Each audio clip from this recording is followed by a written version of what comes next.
everyone.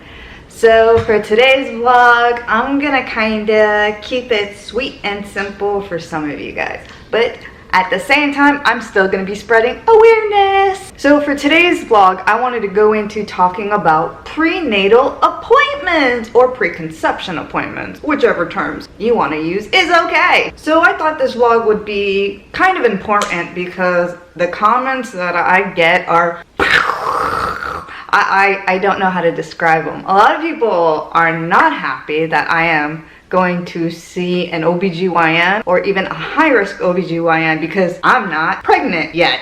But that makes no sense. How do you plan a baby but you need to get pregnant first? But where does the planning take place? This is all that I wonder. I'm like, it makes no sense. So guys, do not feel discouraged if you want to plan a pregnancy. Honestly, I've been going to some of these appointments and they're just like, are you even pregnant yet? Like, you need to be pregnant first. And I just tell them, no. How does that work out when I am planning to? I am making sure, doing all the workup, making sure that my child has the best chance of life and the most healthiest chance of life. How can I do that if I skip all the blood work, all the important questions as well at those appointments, and as well as certain testings? Like, do I do it when I'm pregnant, when I'm already pregnant? Where does the planning take place? These are all valid questions, guys, and there's no issue in going and asking. It seems like whenever I go into these kind of offices for these appointments, planning a pregnancy is kind of shunned upon. Like, it's not very encouraged.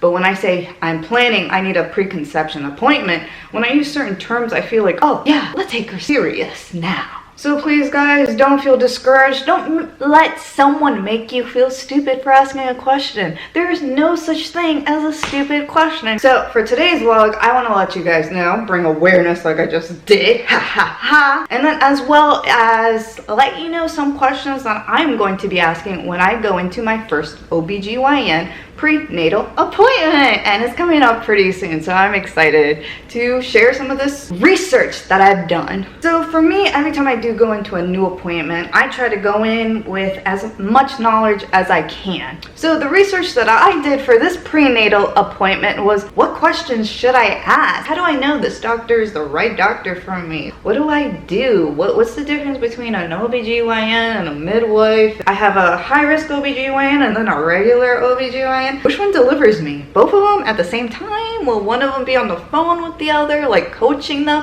How does that work? So these were all the questions that I had, and when I thought of these questions, I was like, imagine how many more questions there are that I haven't even thought of. So I'm gonna share with you guys some of the questions that I came up with. Some of them may be considered stupid questions, but once again guys, this is my very first journey into the baby world at all. So for me, a question is a question, nothing stupid about it.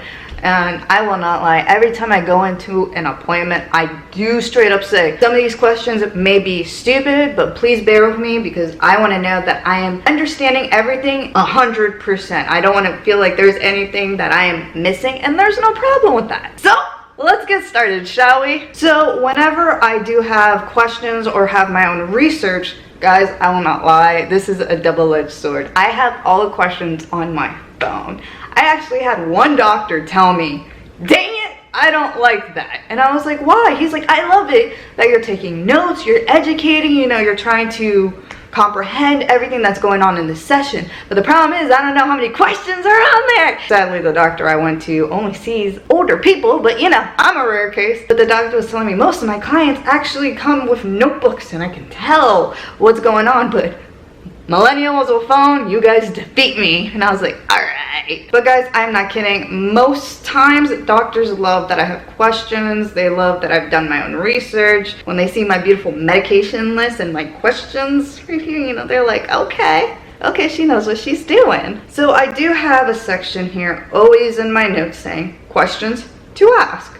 And I literally have every question for the future endocrinologist, nutritionist. There's questions on here ready to go. And guys, my appointments for those doctors aren't until like the end of the month. So don't be ashamed if you have information, you've done research. That's a good thing in my point of view. So if you are going to your first time prenatal appointment, some of these questions may be the questions for you to ask or to even consider. So let's do this. How much weight should I gain and at what rate before pregnancy, and also at what rate during pregnancy? Now with that question, I know everybody's different, and as you guys can see, I'm a scarecrow. So I felt like that question was very important to ask. And for me, they were like, you need to gain 20 pounds. And I was like, I got this, but for my time limit, I got this. What's realistic with my health limitations? Now, if you are someone like me who, does have a couple of health complications, there's no shame in asking. And also, just because you do have health complications, it doesn't mean you can't have a family. You can't have a child. If you want to, go for it. So there's no shame in that. I will not lie, so far with the appointments that I have attended, I thought I would have felt some of them like, why are you gonna have a child if you have so much health complications? I have not had any medical staff treat me that way. So what prenatal should I take? Now, of course, depending on your doctor, to each his own. I did ask my gyno, and she recommended the prenatal one a day, something like that, I don't know. But then I did like these. Something about these were appealing, so check these out. Like I said, something about these were appealing. I got them on Amazon. I will definitely have the link for you guys below as well. Like I said, everybody's health is different, so maybe there's certain prenatals that I shouldn't be taking and certain ones that are just right for me. Guys, if you are planning like me, there is no shame in asking these questions because you are planning for a reason. So you want everything to be on track and to go on track. So if you feel uncomfortable with a certain prenatal or a certain way you're being taken care of, definitely switch it up. Do what you feel fits your needs. So with the prenatals, like I said, there are different versions. I found some for fertility and then some for glow prenatal, for like a prenatal glow, and then mama prenatal probiotics. Like there's so many different versions. So that's why I also had that question. Now, if you are like me who has a vitamin deficiency issue because of your health conditions, this may be a question for you. Should I do blood work to see what I'm vitamin deficient in? So for this, I would say just before you even try to conceive, I guess I would feel I want to be at my healthiest. My vitamin levels are fabulous, it's best to be safe than sorry. Ugh. Now, I did have this question if you guys want to ask it. Should I do blood work first before pregnancy and then blood work during pregnancy just to see possibly if it has affected your health and there's something that you really need to be looking into and adding or taking away from your diet? That could be also another question to ask. Now here's another question. How long into pregnancy should I take prenatals? Should I switch to a different multivitamin once I am pregnant or at a certain point into the pregnancy? Once again, these questions may be great for you to ask and there's no shame in it. For me, I did started taking my prenatals like 6 months ago just to make sure it is truly in my system, and I've been told by multiple doctors to do that, so that's what I've been doing. Now, if you are like me which is hard to be physical or to even work out, this may be a question for you. Should I start exercising or is there any particular kind of exercise that I should start doing or should avoid? Should I be concerned for any of my other health conditions during pregnancy? Now, if you are like me who have multiple conditions, that's definitely something you want to give to your doctor and be like, what should I be looking out for? What do you think? How do you feel? Can I do this? Let's do this. Let's set up a medical plan. Good work. Following up with that question, what should I watch out for specifically? Which conditions are something that you need to keep track of throughout your whole entire pregnancy? Another question you can ask, with my conditions, am I at a higher risk for anything specific? Now, this is definitely for people in Florida. I don't know anywhere else, but this can be something to look into if there is a certain environmental concern that you have. Should I be concerned about Zika, and what precautions as someone trying to get pregnant and during pregnancy should take? What are the chances of me needing a C-section with my health complications, and as well as my body type? Now, as we all know, I am very petite. I have been told that I do not have them birthing hips, which is perfectly fine. That still does not deter me from trying to get pregnant. But with that being said, you definitely want to ask these types of questions. Here's another question that I did find interesting, and is the reason why I will be getting my wisdom teeth out soon. What about dental health? How is it important, and how often can I do treatment on my teeth during pregnancy? I did find this question very surprising. Apparently, when you are pregnant, it is going to be hard to do anything with your teeth.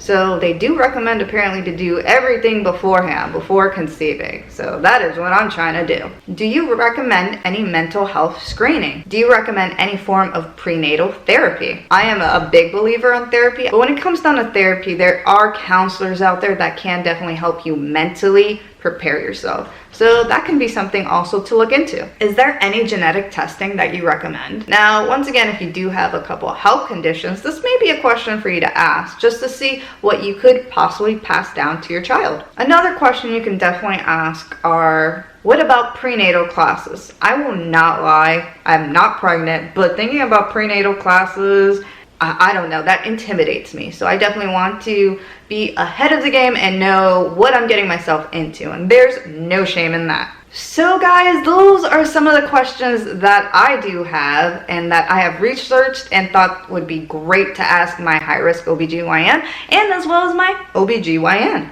Now guys, if there's any questions that you can think of as well, please put them in the description box. I'll definitely love to be educated and think like, oh, that was a question I forgot. Let me ask that. Please guys, let's support one another and our different unique journeys to being mothers. Everybody is different and everybody's health journey is different. So let's try not to judge. Please guys, help me spread awareness, like and subscribe, and definitely help us keep educating because, you know, everybody can use a little bit of education and broaden their horizons. Like they say guys, you can't teach an old dog new tricks, right Pop? Oh, Ryan came to say hi to us.